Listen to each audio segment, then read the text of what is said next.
수목의 인사를 나누겠습니다. 참으로 좋은 날입니다. 주님이 함께 하십니다. 좋은 일이 일어납니다.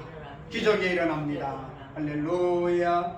오늘은 우리나라가 일본에서 광복절을 얻은 날입니다. 그래서 76절은 광복절을 우리가 받은 날인데, 오늘도 이 날이 뜻깊게 주일과 겹쳐가지고 우리가 하나님께 영광 돌릴 수 있는 것입니다. 이 광복절은 우리나라가 힘이 약해서 이웃나라의 강제를 당해서 자유가 없었습니다. 이것을 바꿔보면 오늘날 신앙으로 인하여 원수마귀와 싸워서 자유를 누리는가 하는 것을 깨닫는 아침 되기를 주의 이름으로 축원을 드립니다.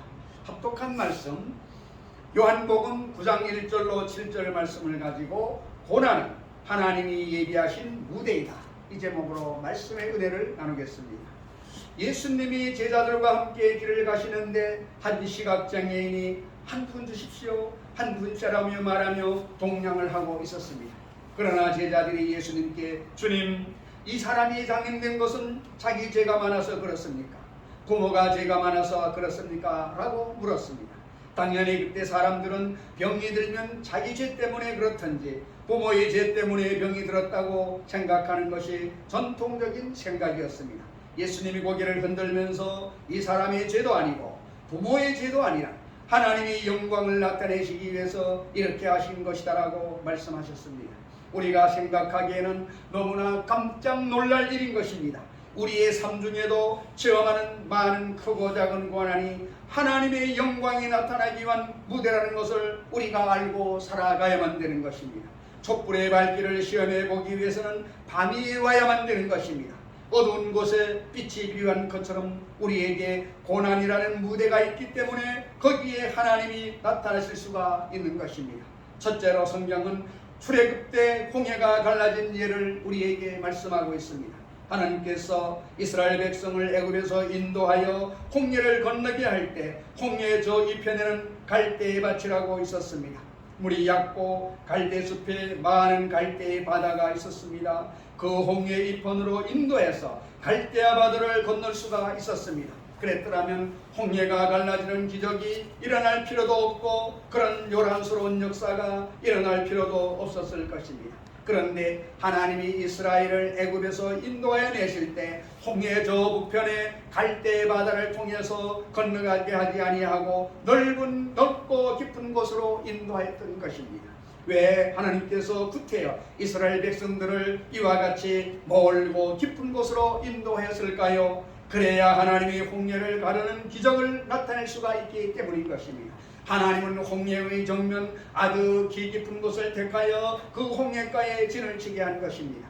출애굽기 12장 1절로 2절에 야훼께서 말씀하여 이르시되 이스라엘 자손에게 명령하여 돌이켜 바다와 믹돌 사이에 비아히롯 곧 앞 바알스본 맞은편 바닷가에 장막을 치게 하라고 말씀하셨습니다.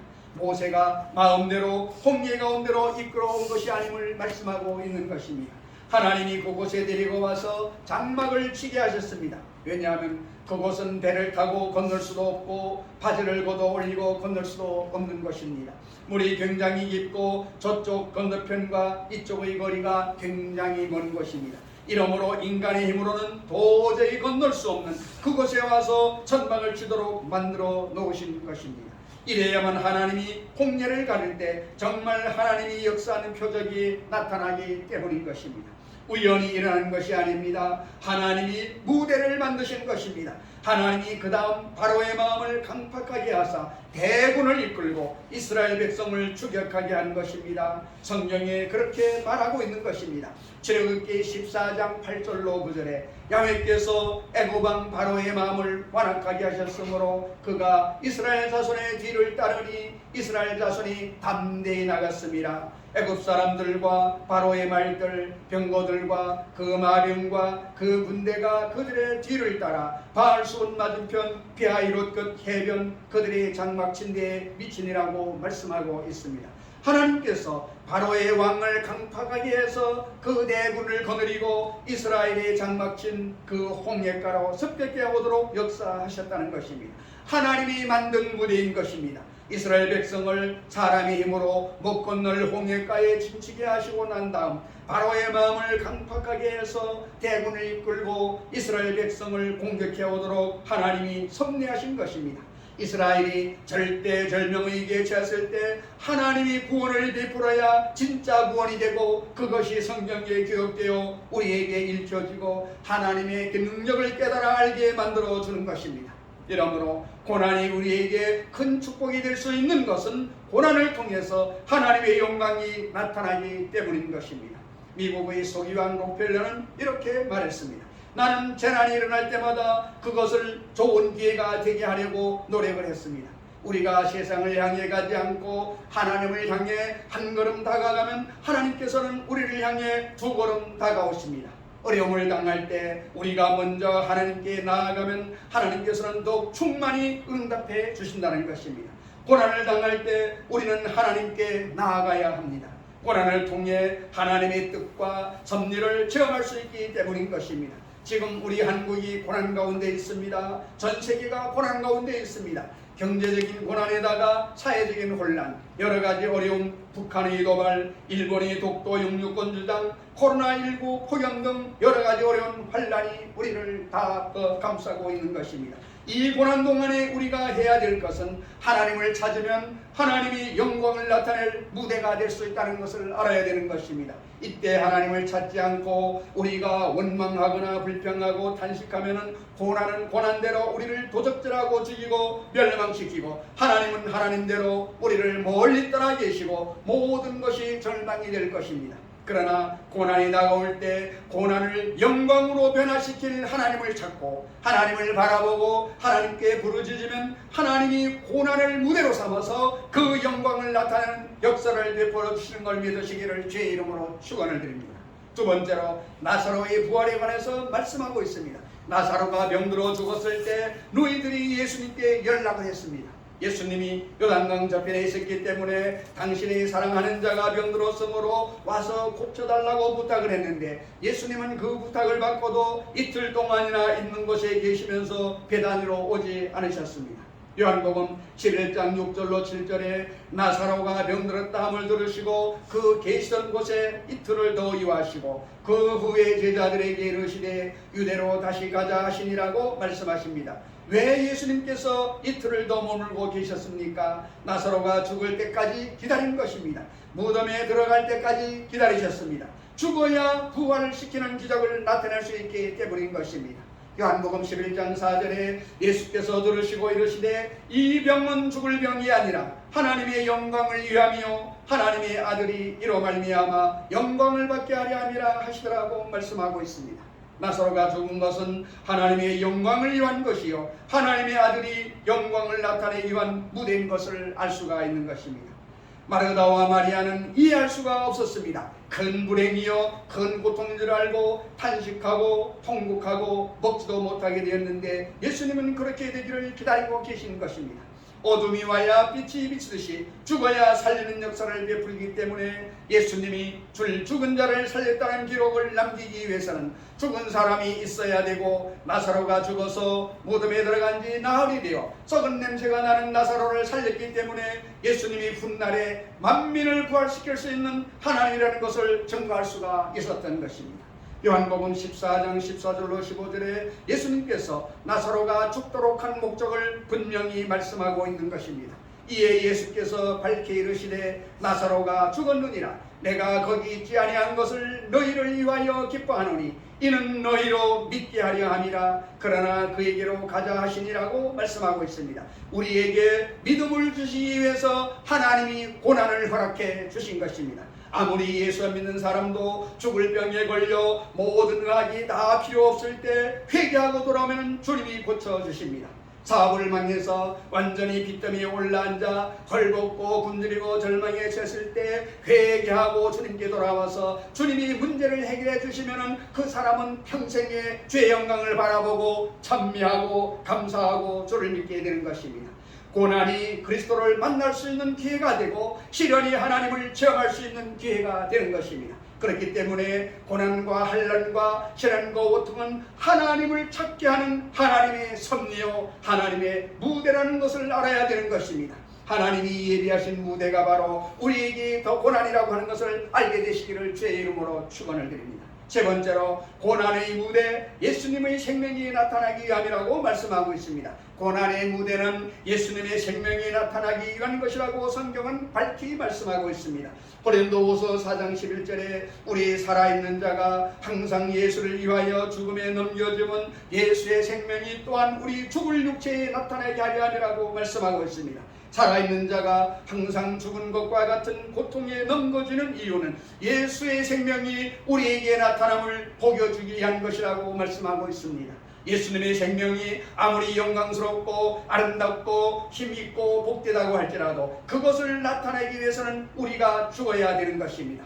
우리의 가정과 생활과 환경에 고통이 다가와야 그리스도의 생명이 나타나서 이를 변화시키는 위대한 역사가 일어날 수 있는 것입니다. 그러므로 우리가 당하는 여러 가지 시험과 환난과 고통이 우리를 주기 위해서 온다고 생각해서는 절대로 안 되는 것입니다. 우리에게 하나님을 더 깨달아 알고 더 큰 은혜를 받고 더 큰 복을 받도록 하기 위한 것입니다. 하나님을 깨달아 알수록 더 큰 복이 되고 하나님을 체험할 수 있도록 더 큰 은혜가 되고 하나님과 동행할수록 더 하나님의 영광을 체험할 수 있게 되는 것입니다.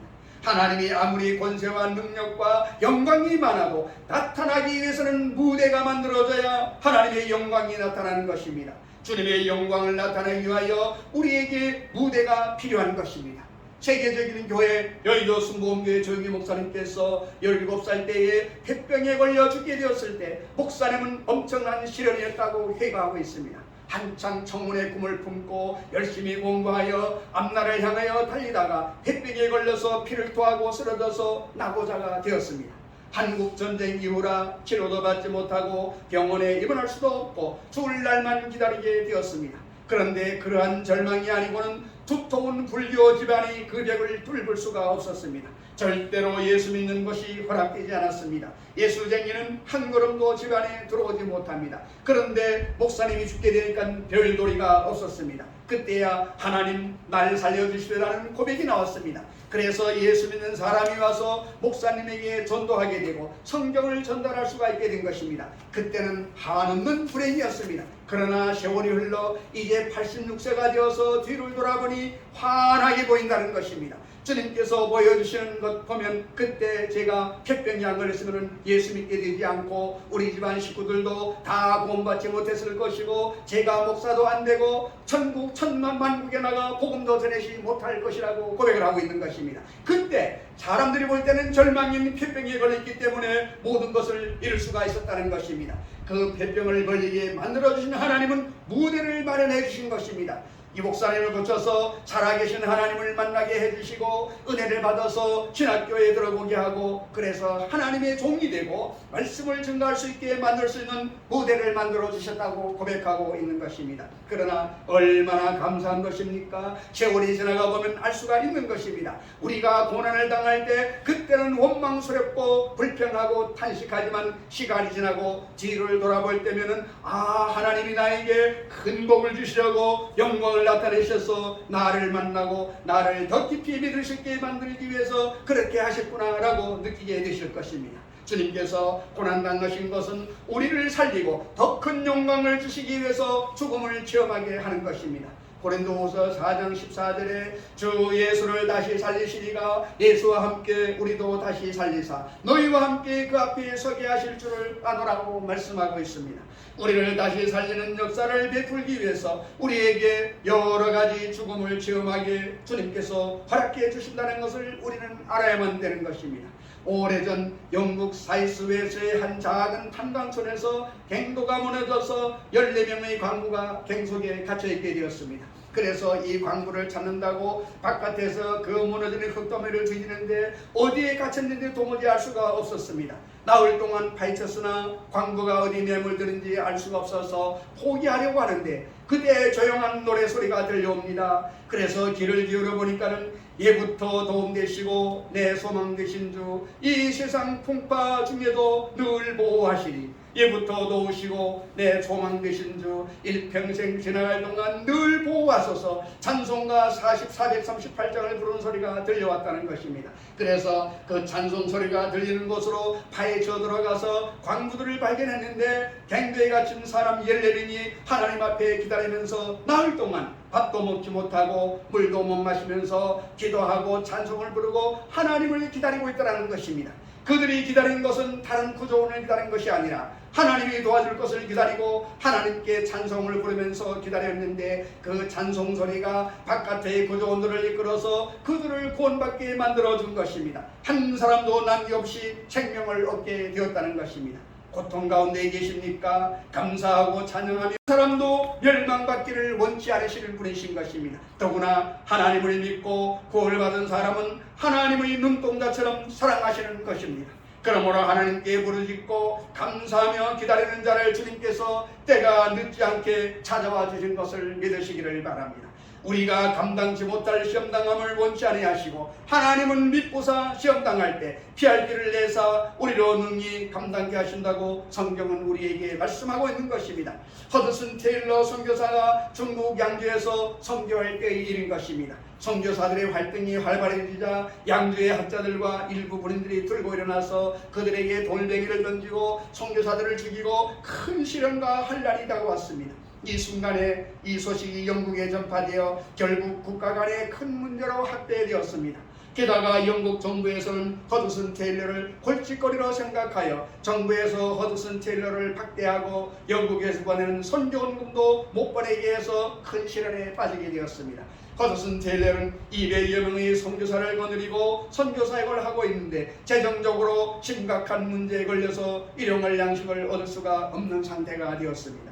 최대의 위기에 직면하게 되었습니다. 그럴 때 많은 사람들이 중국에서 떠나가자 우리 철수하자라고 말을 했습니다. 그러나 허드슨 테일러는 사람들에게 호소하거나 탄원하지 아니하고 사무실 문을 닫고 엎드려서 주님께 기도하기 시작했습니다. 그런 사람들에게 구찬 명령을 하기보다는 오히려 하나님 앞에 나가서 간절히 부르짖어 기도했습니다. 주님, 이 어려운 문제를 사람으로 해결할 수 없지만 주님께서는 하실 수 있습니다. 이 문제를 해결하여 주옵소서. 그렇게 기도하고 부르짖는데 영국 과의 아버지 조지 뮬러 목사님이 2,000파운드나 되는 큰 돈을 격려의 편지와 함께 그에게 보내왔다는 것입니다. 아주 어려울 때 2,000파운드가 와서 그 문제가 해결되고 그들을 죽음에서 건져낼 수 있었다는 것입니다. 그리고 난 다음에는 그동안에 허드슨 테일러가 중국에서 일하는 것을 모르던 영국의 많은 교회 성도들이 이것이 신문에 나고 사람들의 입가입을 통해서 소문이 나자 허드슨 테일러가 영국에서 나가서 중국에서 내지 선교를 하고 있다는 소식을 듣고 그를 위해서 기도회가 모아지고 헌금이 모아지고 이전보다도 더 많은 돈이 모아져서 화가 변하여 큰 복이 되었다는 것입니다.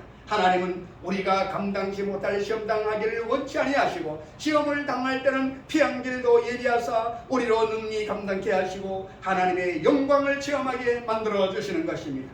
그러므로 우리는 결코 우리 삶에 다가오는 고난으로 인하여 낙심 말아야만 되는 것입니다. 언제나 고난이 오면은 하나님이 따라오시고 환난이 오면 뒤에 하나님이 따라오셔서 하나님이 우리 한 사람 한 사람에게 나타내 주시고 영광을 보여주시게 되는 것입니다. 그러므로 우리 삶 가운데 다가오는 고난을 하나님이 예비하신 무대라는 것을 알고 두려워 떨고 좌절하지 말고 하나님을 찾고 하나님을 바라보고 부르짖으면 하나님이 고난을 무대로 삼아서 그 영광을 나타내는 역사를 베풀어 주신 것을 믿고 승리하게 되시기를 주님의 이름으로 축원을 드립니다.